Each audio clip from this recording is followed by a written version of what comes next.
Oh, when the blues go marching in. Oh, when the blues go marching in. Oh, I want to be in that number when the blues go marching in. Aloha Blues fans, and welcome to the 14 December 2018 Hawaii Blues Fan Show. I'm Guy, the Hawaii Blues fan, and this is the program that is by a fan, for all the fans, and about you the fans. Why? Because I am bleeding blue with you. Well, the Panthers prowled in, took a bite, but couldn't hold on. Now the Avalanche are looking to crush the Blues. And my fan of the game is in the Sunshine State.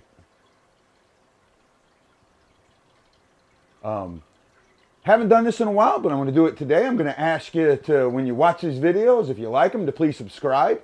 Click on the little thumbs up like. And when you do subscribe, don't forget to click on the little bell, because that little bell will make sure you get an info when my show's coming up. Can't wait to talk about the last game, because my ire's up. I'm just going to get to it. Predators come in, and this game reminds me of a Clint Eastwood movie. The good, you guys. The bad, me, and the ugly, him. Did you guys hear something? My ears are getting worse all the time. Okay. So let's get to it. The good. The good was the Blues not giving up, sticking to the game plan. Mike Ryan had said trust the process in the post-game interview, and it really felt like they did this time. It felt like they knew what the process was. They weren't confused, which they have been in the past. They stuck with it, enter the third period, down 1-0, hadn't won a game all year, being behind it, entering the third, and finally do it. Scored 2 quick goals. David Perron gets 2, and Brendan Shen ends up getting the winner. They win 4-3. Well, that score there, being that it was 1-0 entering the third, is part of the bad. They got a 2-goal lead again for the sixth time this year, and lost it. Now, the fact that they were able to battle back and Brendan Shen put it in is good, but this falling on your heels or not keep pushing forward, being that puck control team, can be scary. Now this brings me to the ugly. And everybody knows what I'm talking about, the elephant in the room. This is the Bortuzzo goal, the Bortuzzo shot or clearing that hits the referee, makes a sharp right turn, and ends up in the net. Immediately, JK says that doesn't count. Doesn't count because it's off the referee. And they bring up the rule. A disallowed goal, if the puck goes in the net directly off the referee, it's disallowed. Well, this is my argument here. And I got muted in a group because of this. I've been called a idiot and a cupcake and stupid. That goal, that puck, did not go in the net directly. Bortuzzo shoots the puck, fires it in. The referee skates into a bad position. The puck hits him in the midsection or slightly below, and the puck makes a sharp right turn. I wish I could show the video, but I can't. The direction of the puck is going across the crease. If the puck's direction never changes, the puck never goes in. Now enter Longo. Bortuzzo shoots the puck. It hits the referee. Makes the right turn. But this time, Longo changes the direction of the puck. Longo put the puck in the net, not the referee. I got blasted for arguing this. And even the NHL has come out and said that the goalie doesn't count. My question to that is why? If the goalie doesn't count, why did the puck that hit the crossbar, the glass, Allen's back, and then go in the net count? If the goalie can't deflect the puck into his own net, why did that count? The thing here, and then I got brought up, well, it's the same as a high stick. If it gets hit with a high stick, hits the goalie and goes in, it still doesn't count. Well, here's the difference. When it gets hit with a high stick, the moment it gets hit with the high stick, the puck is dead.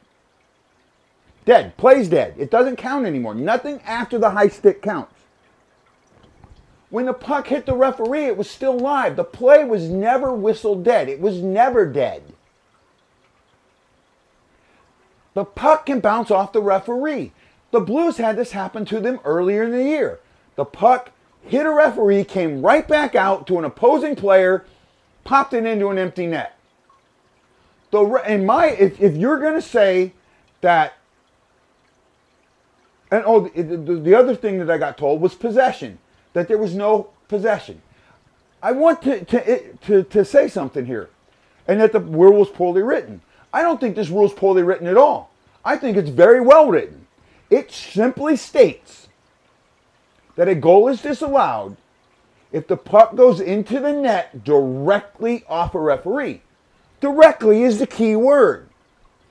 Directly to me means that the puck's direction, the trajectory, never changes. Longo tried to play that puck and it went in the net. Any other situation, if the goalie tried to play that puck and it went in the net, it would have counted. Why doesn't it count this time? Why is this time different? That's my argument. And I do admit that even the NHL has said that it can hit the referee, the post, and everything else and go in. As long as it does, another player has to act. I don't understand that. That's not in the rule. The rule possession or goalie, the words possession or goalie are never in there. It's the only word that is in there is directly. Well, I've beaten that dead horse enough. So let's talk about tonight's game against the Avalanche. We got Jekyll and Hyde in the last game. Turned out being Jekyll the most. So who do we get this game? Last time we faced the Avalanche, we beat them. Do we do it this time?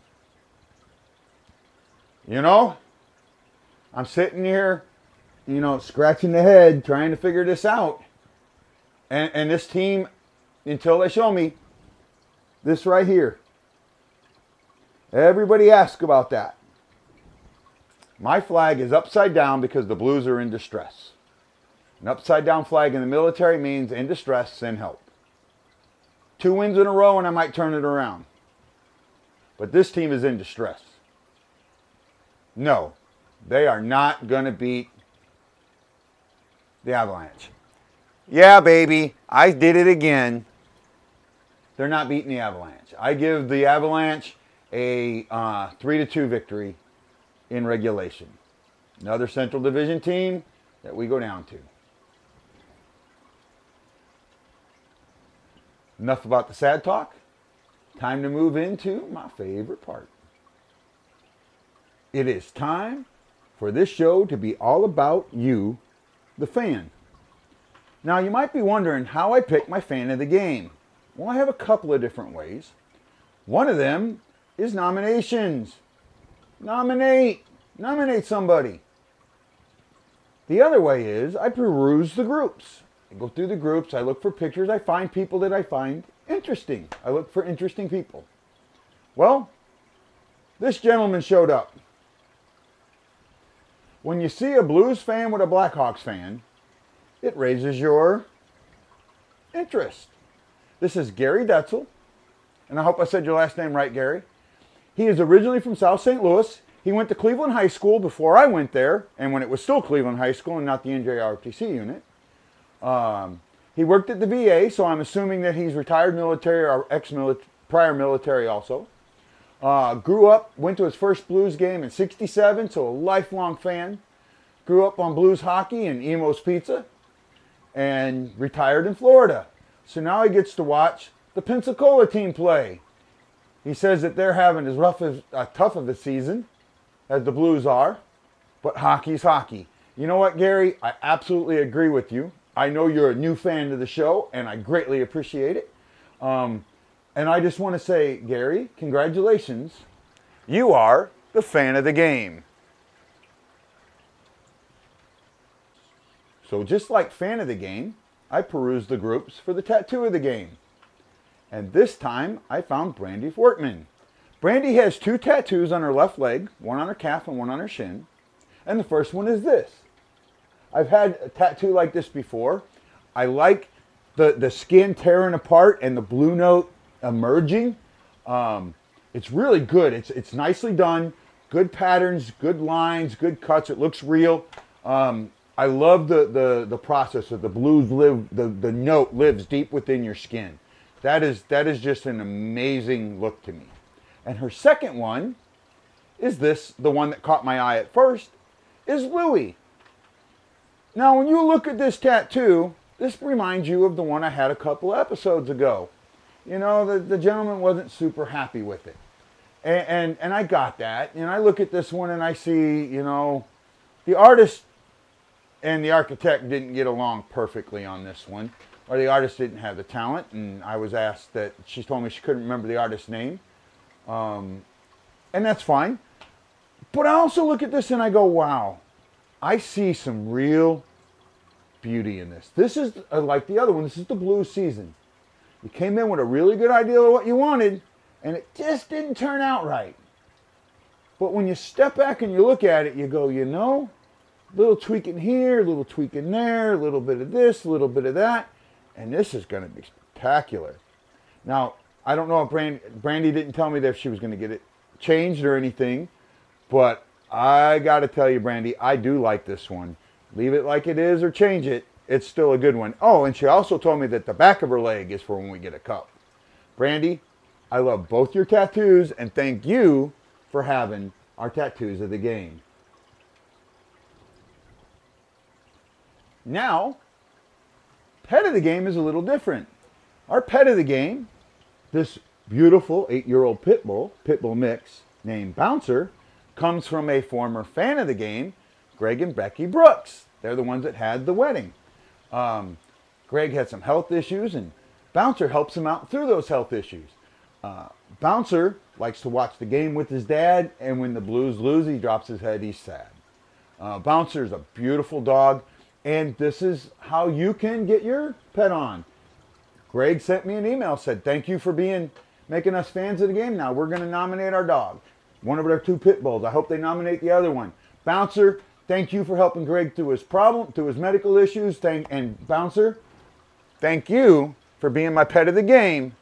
You're a good one. I love dogs. Still waiting for some more exotic ones. Let's keep them coming. So, as we move along, this is a little bit of a long show, and I apologize. It's a great show. Enjoy doing it.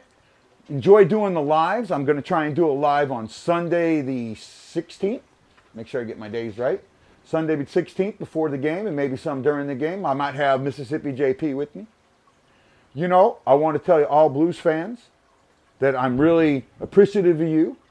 I thank you for watching my show. Remember, my goal for an episode is 100 views. I know that's not a lot, but I'm having trouble getting there. I hope you'll do it. And my other goal is 100 subscribers. I'm at 84. 16 more. 16 more. Tell your friends. Brag about this show to everyone. Let's get me some numbers. I appreciate you all. And you know, in this show, we always ask Ari, what?